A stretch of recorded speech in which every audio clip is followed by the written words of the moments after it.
আসসালামু আলাইকুম। আমি আজিজুল হক রানা। আজকে আমি আপনাদেরকে দেখাবো যে কিভাবে জমি খারিজের আবেদন, যাকে নামজারি আবেদন করেছেন সেটার সর্বশেষ অবস্থাটা কিভাবে আপনারা চেক করতে পারবেন। চলুন আমরা দেখে নেই। এবং আপনারা যারা নতুন আছেন সবাই ভালো মতন দেখবেন এবং কেউ কখনো কেটে কেটে দেখবেন না, তাহলে আপনারা অনেক কিছু মিস করবেন। শুরুতেই আপনারা আপনাদের মোবাইল ফোন কিংবা কম্পিউটারে ক্রোম ব্রাউজারে যাবেন, গিয়ে এখানে সার্চ করবেন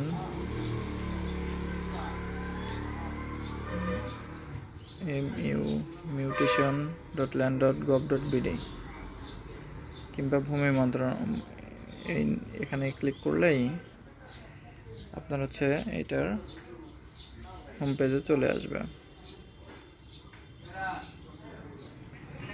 আসার পরে এখানে আপনারা দেখতে পাবেন যে নির্দেশিকা, টিউটোরিয়াল, নামজারি আবেদন, খসড়া আবেদন, আবেদনের সর্বশেষ অবস্থা। তখন আপনাকে এই আবেদনের সর্বশেষ অবস্থা জানতে, আপনার কোন পর্যায়ে আছে সেটা জানতে এই আবেদনের সর্বশেষ অবস্থাতে ক্লিক করতে হবে। তো এখানে যখন ক্লিক করবেন, ক্লিক করার পরে দেখতে পাবেন যে এরকম একটা ঘর, আবেদনের সঠিক তথ্য দিন, বিভাগ, আবেদনের আইডি, জাতীয় পরিচয়পত্র নম্বর, তারপরে এখানে যোগ করো। তো আমি দেখাচ্ছি বিভাগ, আমার রাজশাহী বিভাগ সিলেক্ট করতেছি। আবেদন আইডি নাম্বার আমি দিয়ে দিলাম, জাতীয় পরিচয়পত্র নাম্বার দিয়ে দিলাম এবং 1+9 = কত হয় 10 দিয়ে খুঁজুন। এখানে ক্লিক করব। ক্লিক করলে আপনাদের স্ক্রিনে এরকম একটা ইন্টারফেস শো করবে। দেখুন তফসিলের তথ্য দেখতে এখানে ক্লিক করুন। এখানে ক্লিক করলে আপনার কোথায় এই তফসিল অফিস সেটাকে নিয়ে যাবে। সংশ্লিষ্ট অফিস উপজেলা ভূমি অফিস, শিবগঞ্জ, বগুড়া। আবেদনকারীর নাম মোসাম্মদ আনজোয়ারা, যার কাছে বর্তমানে আছে এটা সহকারী কমিশনারের কাছে আছে, তার মোবাইল নাম্বার, বর্তমান অবস্থা, প্রস্তাব প্রেরণ, খসড়ার খতিয়ান সহ। আমি যেহেতু এটা আবেদন করেছি এই বিষয়ে আমি আপনাকে বলছি। এখানে প্রস্তাবপত্র প্রেরণ কিভাবে করা হয়েছে। যখন আপনি আবেদন করলে তখন আপনার স্ক্রিনে এই যে আবেদনের পেমেন্টের তারিখ, কবে পেমেন্ট করছেন সেটা এখানে দেখতে পারবেন।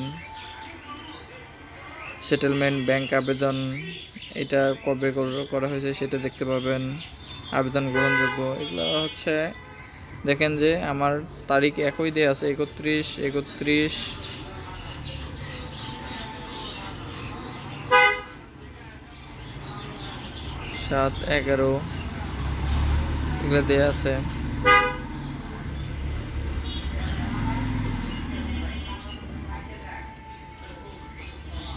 এই জিনিসগুলো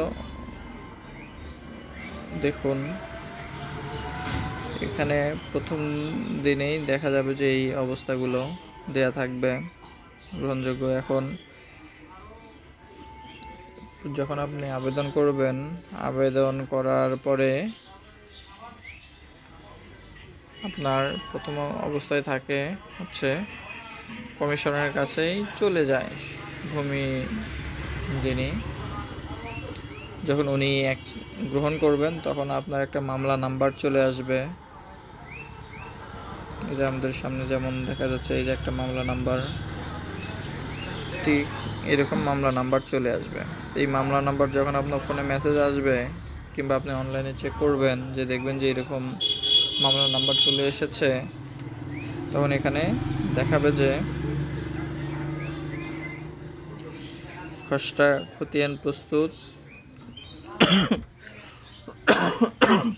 এখানে তখন দেখাবে যে এখানে সহকারী ভূমির জায়গাতে দেখা যাবে যে আপনার ইউনিয়নের যে তফসিল অফিস আছে সেখানের শো করবে, এখানে যে বর্তমানে যার কাছে আছে এখানে সেই নামটা শো করবে। আপনি সেখানে গেলেই আপনার তাকে বলবেন আপনার আবেদন, জমির যে আবেদন করেছেন সে আবেদন কপি, আপনার জমির মেইন দলিল, এগুলো নিয়ে যখন যাবেন উনি দেখে আপনার আবেদনটা গ্রহণ করে নেবে।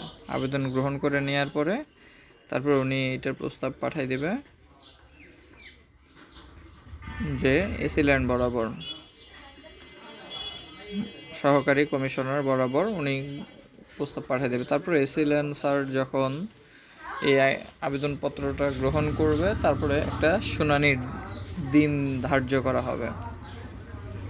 শুনানির দিন ধার্য করলে তখন এই কাগজপত্র নিয়ে গিয়ে আপনারা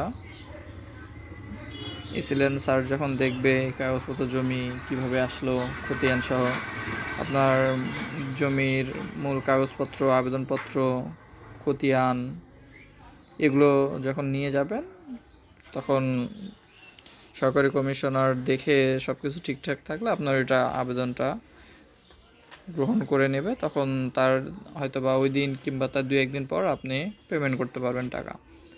আর সবথেকে বড় কথা বলে রাখি যে জমি আবেদন খারিজের নামজারি আবেদন খরচ হচ্ছে আপনার অনলাইনে 1170 টাকা।